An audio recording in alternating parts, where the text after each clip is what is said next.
We are talking about Strange New Worlds. Apparently the numbers are in, and Paramount Plus has decided to let us know Strange New Worlds is the most watched Star Trek original in the history of Paramount Plus, and the CEO says the franchise is just getting started. Much better cold open, I might add. Much better. So, Mike, we're here with Mike today. I hope you read up on this because it's going to be interesting, my friend. Let me break this down real quick. This is what the chief of programming said. Star Trek fans all over the world embrace this incredible new Star Trek journey, and we are thrilled that the Star Trek universe continues to be one of the most watched franchises on the service. Now, quick pause, quick note. Let's just inject here, right? Just because Strange New Worlds is well received and watched doesn't mean that Strange New Worlds it can lift Discovery and Picard out of the mire. No. They have to stand on their own. Notice that you said, we are thrilled that the Star Trek universe continues to be the most watched franchise on the service. Well, you have 7 or 8 shows with hundreds and hundreds and hundreds of episodes, in addition to 4 concurrent running Star Trek shows. But the real hit to this article is the only important one is the Strange New Worlds. Notice we never got any information on this regarding Discovery or Lower Decks or whatever, you know? Right. Since you're breaking it down already and you haven't gotten to the rest of the article, can you go back and put the title of this article on screen? I want to show you something. Sure. So this is something that's typically done in Hollywood, where they tell you lies when they're trying to tell you that when they want you to believe a truth that's really a lie. So let me break this down for you. This happens all the time. Strange New Worlds is the most watched Paramount Plus. Stop. Time out. Paramount Plus was only recently created in the last few years. Keep in mind. Keep in mind that when Discovery came out, it was on CBS All Access. Keep in mind that it was then also on CBS. Strange New Worlds is the most watched Paramount Plus. Okay, so what's it competing against? How many other things? Star Trek original debuts. Okay, so what other Star Trek shows have had original debuts on Paramount Plus that just got rolling recently? None. No, there's one. Okay, which one? Lower Decks. Picard? Lower Decks. Huh? No, Lower Decks. That's right, Lower Decks. Picard came out with CBS. That's right, Lower Decks. So basically, what this is telling you, this is trying to make you think that, oh my God, it has been so amazing. No, basically the only Star Trek that's come out is Lower Decks and this as an original premiere on Paramount Plus. Right. So that's lie number 1. Lie number 2. Right. If you scroll down to the paragraph where it goes, okay. Let's go to the second blue section. Okay. I know I'm jumping ahead, but go ahead. I want to set the stage for our talk, which it says the company has announced Paramount Plus has grown to 43 million subscribers globally, with the most signups for U.S. subscription service during the second quarter of 22. In a call with investors, Paramount Global cited Star Trek among the drivers for Paramount Plus.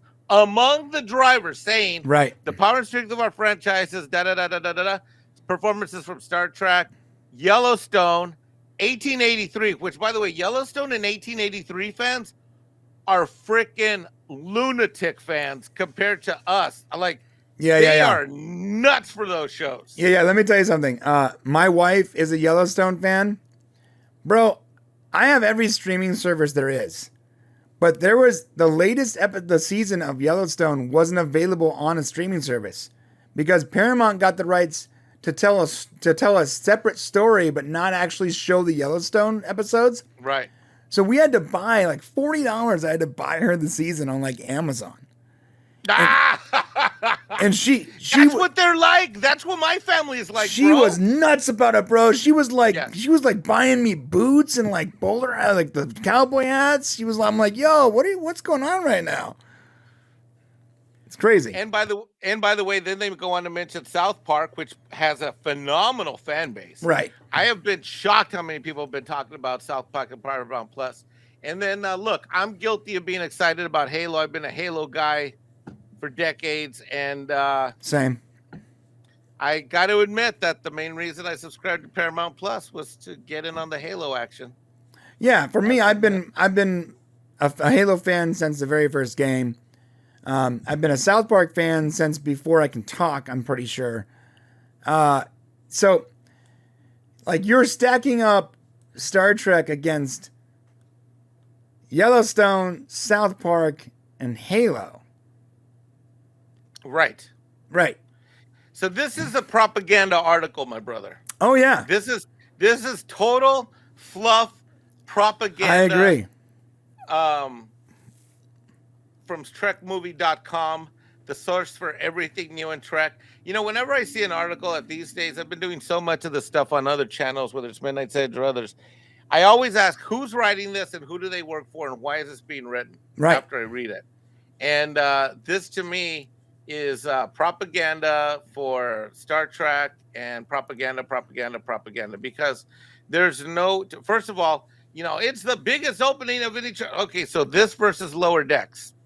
So it had no competition on Paramount Plus. Pretty much, yeah.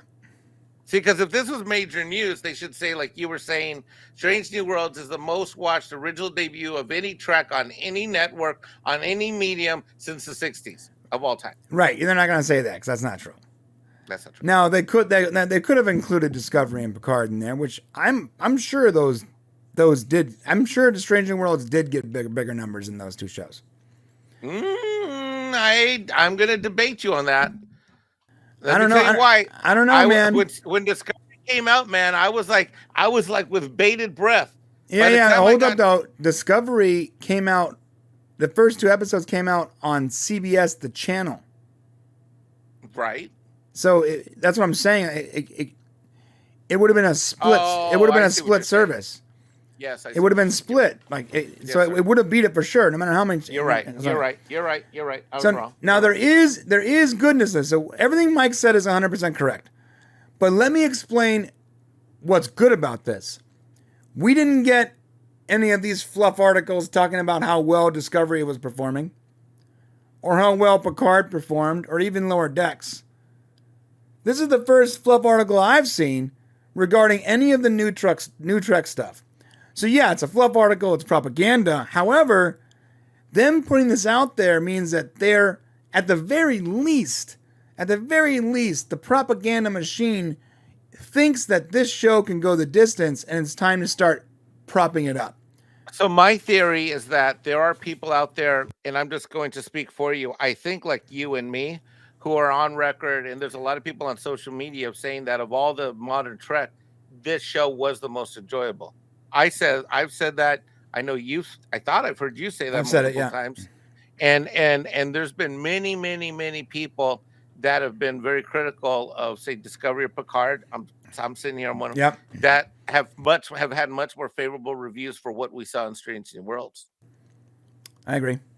So I think what happens then is that provides then Paramount Plus people, and in this case, the Trek movie folks, to basically say, hey, wait a minute. Even the radical, I don't know what they call us, the old fans or whatever. Yeah, they call us legacy fans. Yeah, I was called a radical legacy fan. Someone called me on Twitter once. I'm a radical legacy fan. So like, oh wow, they even liked it. So let's roll with it. So, I don't know.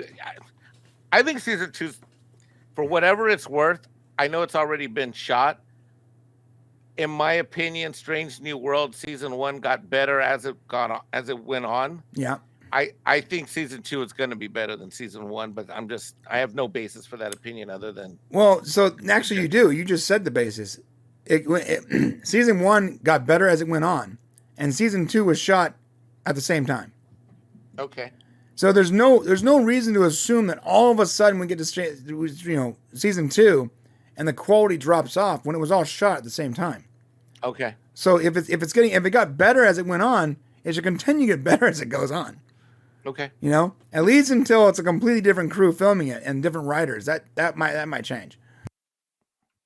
So the reason I wanted to make sure that everything Mike said is correct, but in my opinion, them coming out with these fluff pieces talking about how good the numbers are and all that means that they are seeing that fans are responding much better to it, and then they can throw their propaganda, their support behind it. Instead of the typical articles you get where they're trying to explain the inconsistencies of Discovery's holographic technology or whatever, you know? Yeah.